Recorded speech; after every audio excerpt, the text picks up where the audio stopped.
This is Crowmar with TGN, bringing you another World of Warcraft Cataclysm video. And today we're covering Akir, the final boss of Throne of the Four Winds.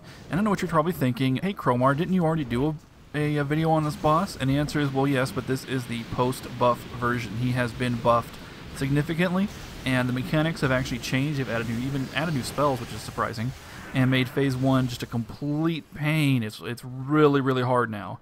Now, if you have not seen the other videos, prior to this buff, he was very easy in Phase 1. It's the first 20% of his health, where all he would do is two spells. One was the Ice Patch and the Blizzard that you see on your screen right now, and the other was the Knockback, which hits you and knocks you off the platform if you're not within melee range. So it's pretty simple. Run into avoid wind burst, don't stand in the ice, you know, piece of cake, right?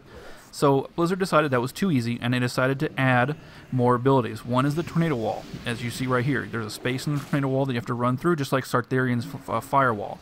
And this used to be Phase 2 only, now it's in Phase 1 as well. It's not any different, it just continues, you know, unchanged through Phase 1 and Phase 2, essentially. So the other thing that he added is really nasty. It's the Chain Lightning. He basically shoots out a field of lightning exactly like that. Yeah, that was it right there. Perfectly on cue. Thanks, Akir. And it basically just kills everyone if they're too close together. It chains, and it does, the exact mechanic is it does like friendly damage to anyone within range of you, so they hit you, and if there's someone within range, and it's a huge range, I'm not positive on the exact range, but it's really large, it's like 30 yards or plus. But if it hits you, then you do additional friendly damage to all friendly targets around you. So the actual name is called Lightning Strike, but you know, we know what it is, it's really a chain lightning. Bottom line is don't stand. Remember Thune, how the one eye laser he does, you know, you remember all the hilarious videos of people doing first attempts where they all run in at once and they all instantly die? That's how it was for us. Basically, if you have more than, I think we found out more than 3 was pretty much instant death. It just chains and then it kills everyone. And that's kind of how the Thune eye laser was, when people first started, if you remember that.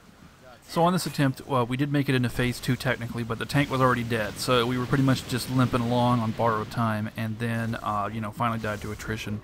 So for this next attempt, this wasn't actually a much later attempt, I just wanted to show you something really funny. If you were curious about what it looks like when multiple people get hit by the chain lightning, I decided to throw this one in here for you. Things were going really bad, and as you can see here from the raid UI, we had lost a lot of people, so the raid leader called for a wipe. So we decided to group up, and yeah, that's what happens. The only reason the mage was alive was because he's a fire mage and Cauter Eyes saved him, which is the mage cheat death for fire. So anyway, on to the next one. We'll see what I died from this time. This one starts out pretty good. You know, everything's going along just fine, and I just pretty much keep DPSing the target. So I'm looking around. I see the tornado walls coming there, and I'm like, okay, I got to get out of here. I gotta get out for the tornado. There's the ice patch. Let me go across it, and the wind burst knocks me off. Yeah.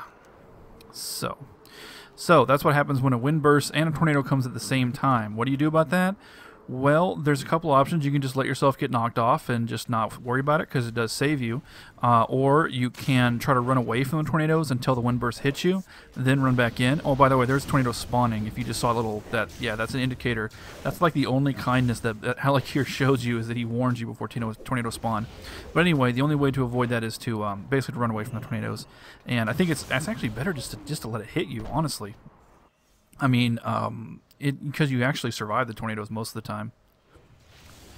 Alright, now what's next with this one here? As you see, there's an ice patch going around from the blizzard, DPSing like crazy, and here comes the tornadoes. I look back and I see that the ice patch is straight through the tornado wall, so I'm like, what am I going to do? Now, I did make a mistake here. I should have stopped and healed myself instead of running straight through, and then I get hit by chain lightning at the same time. I should have just let it hit me probably, or just stopped and healed. I'm not sure. Now for the next one, which one was this one? Okay, here comes the tornadoes. Now I see the tornadoes, there's a big empty space here, so I decided to sit here and just shoot lightning bolts, and then, nope, it still hit me, even though I clearly wasn't in the tornado. Now watch the next guy, also clearly not in the tornado, and he gets sucked in too. That's just the way it is. I didn't get knocked off though, so that was just lucky. But the tank's dead for this attempt, so this attempt is totally screwed anyway. But I just wanted to show that it's not as easy to dodge tornadoes as it should be, really. You have to just kind of guess where the safety is, or where the hitbox is. So here's another comedy attempt. As you see, there's a big gap in the wall. It's in the melee, so I'm like, oh cool, I'll just stand here and not get hit. Oh, and the windburst hit me. And the windburst hit me straight into the tornado. And then the tornado pulled me straight into the blizzard. And I was like, okay, that's nice. So that throws me off, and I get saved. Then as I'm coming up, I'm pretty low on health, but then a druid, a very kind druid, healed me. So I'm like, oh cool, I'm going to survive it. We'll get back up and get back to DPSing, and I get hit by chain lightning. so that's what happens when every single boss ability hits you at the same time. Okay, now I'm finally done showing you screwed up attempts, and I'm going to go ahead and go to a good attempt, and we'll actually see what it looks like when you actually make it to Phase 2, and we'll actually talk about the Phase 2 abilities. Basically, Phase 1, you've seen it all. It's pretty much just a whole lot of, chaos happening at once, and you have to get lucky and survive it, dodging all the stuff. Then Phase 2 is more of a DPS burn, and I'll say this for the benefit of both people who have forgotten, what Phase 2 was, or people who have not seen the old videos. Phase 2 is unchanged. He casts this acid rain debuff on the entire raid that stacks. And the damage gets really brutal after a while, and it's essentially a soft enrage, because if you don't get him to Phase 3, which is I think 30% health, if you don't get him to Phase 3 in time, the damage from Acid Rain will get too strong, and you'll actually your healers won't be able to keep up with it. So we were using Bloodlust at the start to get through Phase 1 earlier, but that's not really what you should do. It's just that we weren't really expecting to get anywhere, and we just wanted to see Phase 2 again. So what you need to do is you get through Phase 1 is just get really good at dodging all the funhouse stuff that's going on, and then for Phase 2, Bloodlust and use your cooldowns to get through it, because it's a burn phase. The other thing that happens in Phase 2 that's different is this little ad you see called a Stormling. When you kill it, it puts a debuff on the boss called Feedback that makes it take additional damage, and it stacks too. So what you can do is you can save up like 3 Stormlings and kill them all at once. That's what we were doing. If we do 3, we even did 4 once. And then you just, that's when you really burn the boss. And that really helps you get through it. Now, we were down a man. We were actually 9-manning this because of a ninja logger in the beginning. So that's why we weren't able to really make any headway on Phase 2. But anyway, so that's how we died from attrition there. Now, this one, this is our best attempt. And this will be our last attempt that I'm going to show you. And we'll see how this one goes. It actually goes quite a bit better than others. So as you can see, just starting out by myself. Now I want to talk a little about positioning here, because I haven't mentioned it much. I did mention that everyone needs to be spread out, but what we did to make it easier on the healers was we separated it into 3 camps, really 4 camps actually, but there was 3 groups of 3 each, and then there was me out by myself, because I'm an enhancement shaman and I could just heal myself with my instance. And that actually worked really well. I pretty much never had trouble keeping myself up, because I can always run out of static shock range. That's the interrupt he does. And then I can sit there and spam heals on myself.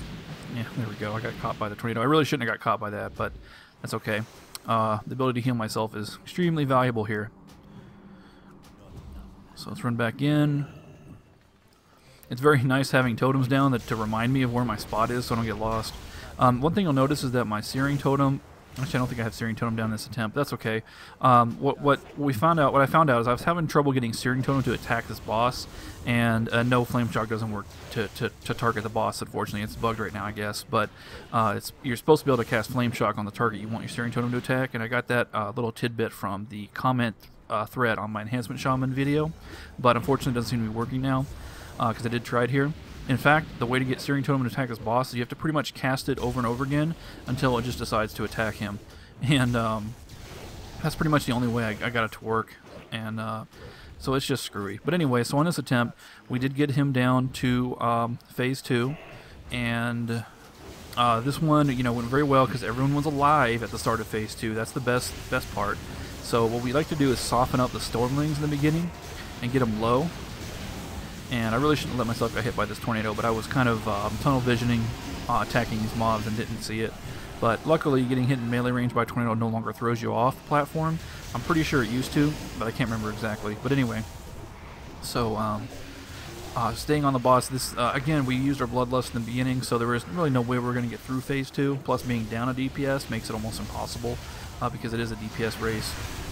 But other than that, this phase is so much easier now. It's just such a relief to get to Phase 2. You're like, oh, good, we're actually going to be able to, get a real attempt in.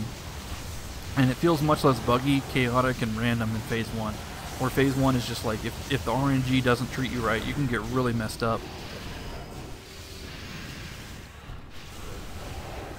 So I was doing a little bit better on tornado walls there.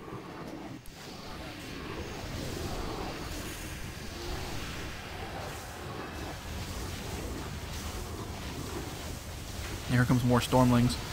Later in the fight, we were actually just killing the Stormlings as they spawn, mainly because I don't think it was really that important. I mean, we knew we weren't going to kill them this time or even get to phase 3. But the acid rain's getting stacked a little high.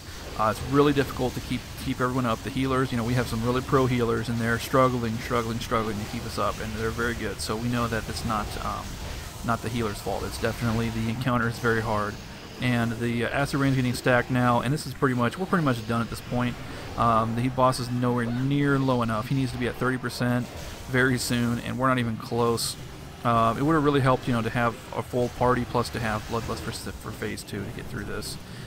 Plus just having better DPS in general. I mean, our DPS was fine, I guess. We didn't really have any weak spots on DPS, and DPS classes are pretty well balanced. There's a couple that are kind of hurting, but for the most part, they're pretty well balanced. Oh, there's one other problem that happens right now before we go. Yeah, so there is a wipe. Is that you can't use pets in this current build because it's bugged, and the chain lightning will chain off your pets and kill you. So don't bring pets. But anyway, hopefully they'll be fixed, and that comment will be obsolete by the time you play it in live. But anyway.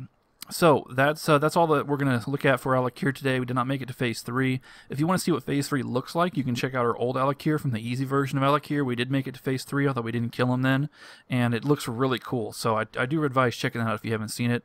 And but yeah, so that's Akir, buffed Akir, post-buff. Super hard, lots of fun, very, very fun. As you can see, there's lots of stuff going on, and clearly Blizzard is very, very intent on making complicated and difficult encounters for Cataclysm, not the kind of face roll Naxxramas crap that we had at the start of Wrath of the Lich King. So I'm very happy about that, very, very happy about that. Alright, so that's it. Thanks for watching. This is Crowmar with TGN, again, asking you to please rate, please comment, and please subscribe.